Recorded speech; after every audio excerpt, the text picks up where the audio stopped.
What happens to us as we age? Look at what happens to your cardiovascular system. Your heart rate slows down unless you do something to keep it from slowing down. The heart can enlarge, blood vessels can become stiffer. The heart has to work harder to get the blood through the body, and that can lead to hypertension or high blood pressure. What can you do to promote heart health? There's a lot of things, but again, today we're focusing mainly on the exercise portion of it. So obviously healthy eating and healthy weight, but include physical activity, whether it's walking, swimming, whatever you enjoy doing, even if it's gardening or something, do something. Regular physical activity can help you reduce your weight, can help lower blood pressure, which can reduce the arterial stiffening in the body. How about our lungs? We talked about that earlier. Everybody's had some lung issues.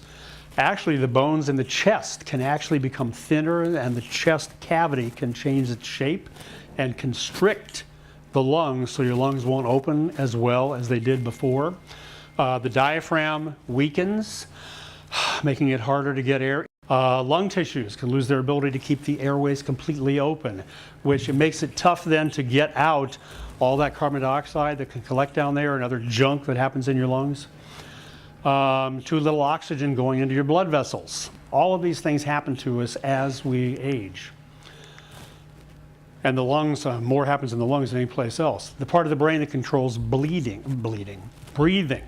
can lose some of its function. Okay? Nerves in the airways can become less sensitive, making it harder to get junk out of the lungs.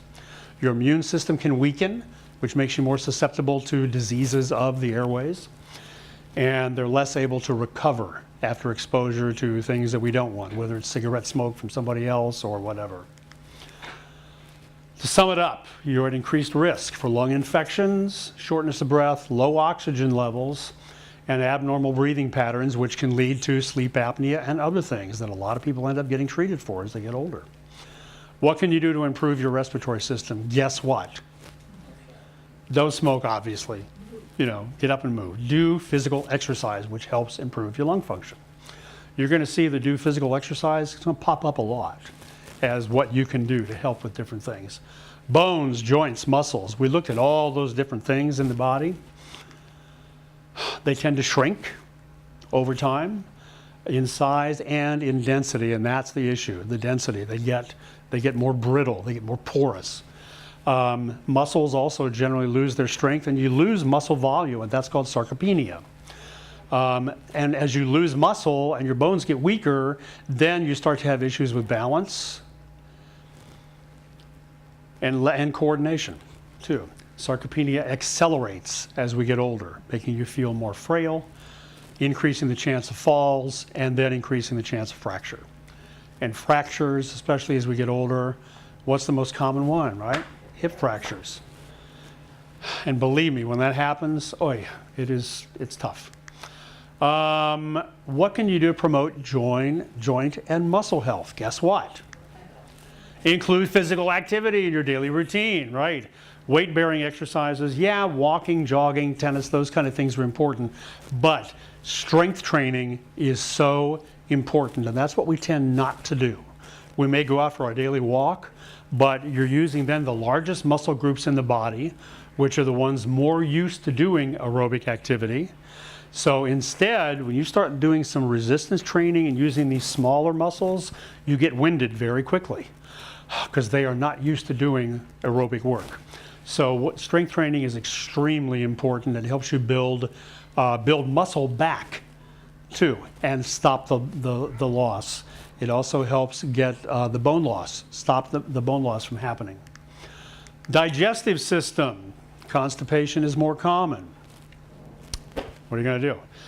The biggest thing though too is this diminished capacity for absorbing nutrition. The more our intestines and digestive tract get clogged and don't function as well, the fewer nutrients are absorbed into the body.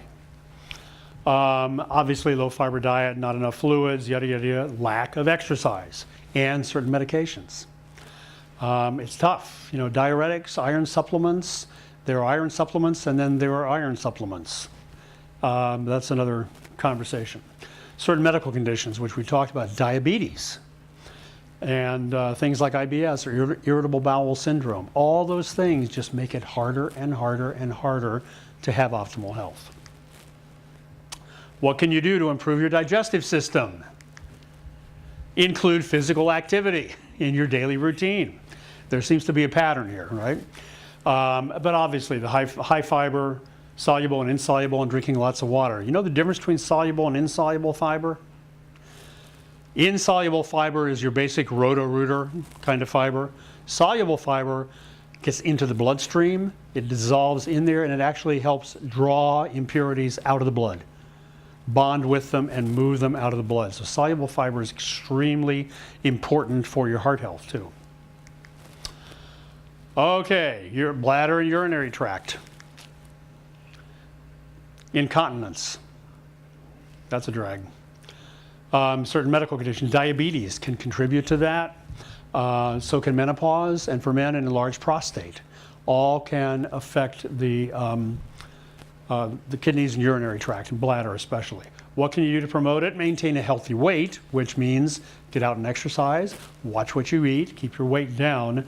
Do Kegel exercises, that's a whole different conversation there, and drink lots of water.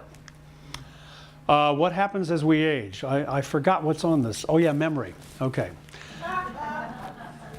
That becomes less effective and less efficient as we get older unless we work at it. It can take longer to learn new things, makes it harder to remember things that we knew before. It's an issue as we get older. But what can you do? You can include physical activity in your daily routine. It increases the blood flow to the entire body, which increases blood flow to the brain, which helps your memory. It can also reduce high blood pressure, and in turn can reduce a risk for dementia. There's a lot of studies right now on how dementia and blood pressure and heart health and all those things are combined. Also dementia and the use of household cleaning chemicals, things that we've been exposed to over the years, over many, many, many, many years. Do you ever wonder when you go in the hotel room and they say, oh, don't go in there right now, we just cleaned? It's like, okay, something's wrong with that picture, right? But again, that's another story that we can do sometime. Your weight. Maintaining a healthy weight is much more difficult as we get older, and for a lot of reasons. Your muscle mass, as I said, naturally decreases as we get older, and body fat increases. The less muscle mass, let me back up one second. A pound of fat burns maybe 1 to 2 calories a day just to be there. A pound of muscle burns about 50 calories a day just to exist. It's a living thing.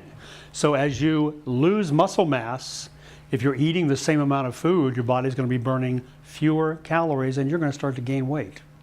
So building back that muscle mass, keeping the muscles healthy, is going to fire up your metabolism and help you lose weight. Fat tissues burn less. Yep. What can you do to maintain a healthy weight? Oh, you can increase the physical activity in your daily routine. As I said, increased muscle mass burns more calories.